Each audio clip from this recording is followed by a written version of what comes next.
Fala galera, eu sou Larissa Rezende, sejam muito bem-vindos ao Dimensão Cultural, o lugar mais geek de todo o universo. E hoje nós vamos embarcar numa viagem para uma galáxia muito distante para falarmos sobre Star Wars. A Padmé é uma das personagens mais complexas e fascinantes da trilogia prequel, e agora nós temos a oportunidade de conhecer um pouco mais sobre a sua história. A Universo Geek trouxe para o Brasil o Desafio da Rainha, na qual é o segundo livro da trilogia da Padmé lançado pela editora e o primeiro na ordem cronológica. Mas antes de embarcarmos nessa história, aproveita que vocês já estão aqui e já deixa o seu like nesse vídeo, e se você ainda não se inscreveu no canal, vai lá, se inscreve e ativa o sininho, pois você vai se encantar por todas as aventuras dessa dimensão. O Desafio da Rainha faz parte do universo expandido canônico da saga e se passa no mesmo período que o episódio 1, A Ameaça Fantasma. Aqui nós vemos o resultado das eleições de Naboo e a ascensão da Padmé enquanto Rainha Amidala. É bem no comecinho do seu reinado e por conta disso nós vemos que a personagem precisa ainda se adaptar à figura da rainha distante e ao mesmo tempo atenciosa que ela criou. Então logo de cara nós vemos que o início do seu reinado não foi fácil, pelo menos dentro das relações do palácio.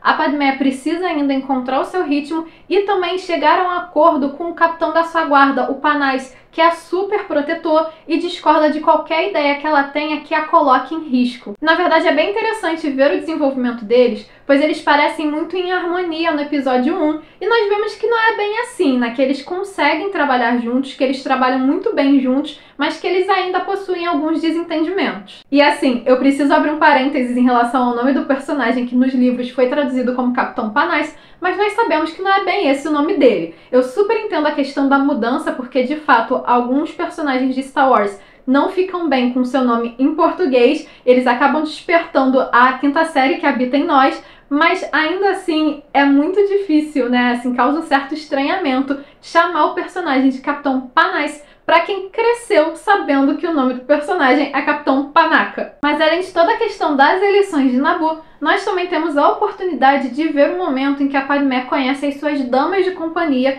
e todo o início da interação entre elas, o que é algo bem interessante. Eu diria, inclusive, que é o ponto principal desse livro da trilogia, inclusive o fato de como elas colocam o esquema das dublês em prática. E esse livro possui alguns capítulos de flashback que mostram o momento em que o Capitão Panais vai contratar as damas de companhia. E cada capítulo vai ter como título o adjetivo que descreve cada uma dessas damas, mostrando que elas são extremamente complexas e que elas têm muito mais a acrescentar para a vida política de Naboo, para a proteção da Padmé, do que nós pensávamos, né? Elas não são apenas guardas-costas, cada uma delas tem talentos incríveis que vão agregar no governo da Padmé. E esse livro é bem legal por trazer justamente um equilíbrio entre os bastidores do palácio e toda a questão política do planeta. Nós vemos a Padmé com uma postura extremamente profissional, preocupada porque Naboo perdeu um determinado número de plantações, então ela vai precisar fazer acordos, alianças políticas com os seus vizinhos para conseguir alimentar o seu povo,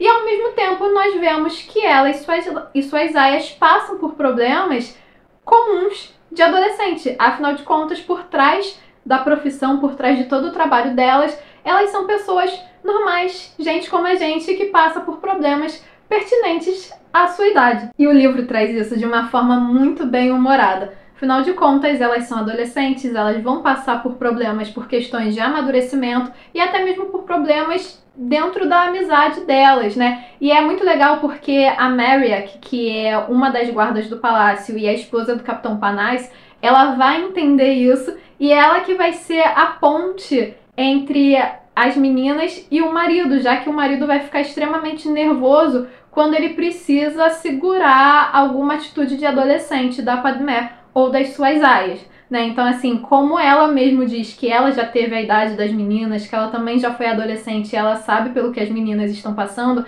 ela é muito compreensiva e leva as coisas de uma forma muito mais leve. Então acaba sendo cômico vê-la tão leve, tão de boa, enquanto o Panais está praticamente subindo pelas paredes. E como esse livro fala do início do governo da Amidala, obviamente nós temos mais detalhes sobre a Batalha de Naboo. Nós vemos todo o esquema, toda a manipulação do Palpatine em relação ao cerco e à invasão da Federação do Comércio. Vemos a rainha tendo que fugir do planeta, vemos o quanto esse cerco foi sofrido para o povo, né? A gente tem um olhar mais assim em relação aos civis sobre o que aconteceu na capital. Vemos a Padmé chegando em Tatooine, a interação dela com Jar Jar, ela conhecendo Jar Jar acaba sendo muito interessante porque nós temos acesso aos pensamentos dela em relação ao Gungan. E isso é extremamente importante porque as duas espécies do planeta possuem desavenças, e aqui nós vemos que ela vai começar a ter a ideia de fazer uma aliança, de trazer a paz para Naboo, mas a gente sabe também que a postura, a opinião da Padmé não é a opinião da maioria das pessoas ali do planeta, né? Então ela obviamente não vai olhar para o Gungan de uma forma assim, sentindo uma certa inimizade, uma certa desavença. Ela olha a partir de uma visão mais assim, interessada, mais curiosa, e acaba sendo muito legal o desenvolvimento das ideias dela para melhorar o planeta. Você é um anjo? O quê?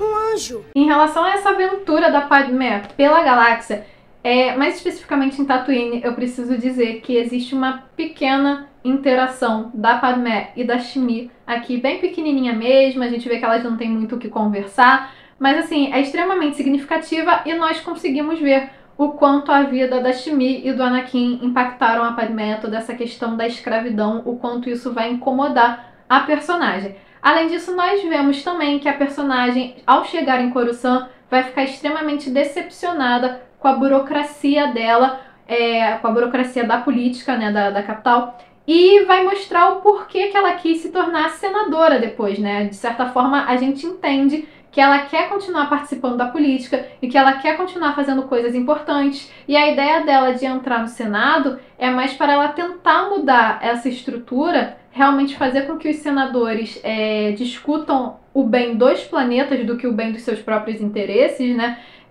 E ela quer mostrar, ela quer continuar fazendo essa mudança da galáxia, né? Então eu acho que esse primeiro momento dela diante do Senado, o desespero dela porque o seu planeta está sob ataque, né? E Naboo é um planeta pacífico, a gente consegue entender um pouco mais da essência da personagem e o que ela tá buscando ali na vida política da galáxia. E assim, apesar de não ser o foco, a descrição de Coruscant é belíssima, né? A autora, ela consegue fazer uma descrição do planeta, né, do planeta cidade, da capital da República, de uma forma que faz com que a gente se encante, né? Que mostra realmente que todas as pessoas que chegam ao planeta se encantam com aquela cidade infinita, mas ela também descreve o submundo de Coruscant, né? Deixando o planeta ainda mais interessante e cheio de camadas. Não é o foco, porque a história vai girar em torno de Naboo, mas isso acaba mostrando o quanto, por conta das questões políticas, os planetas, a situação dos planetas estão interligados. E claro que vemos o retorno desses personagens em Naboo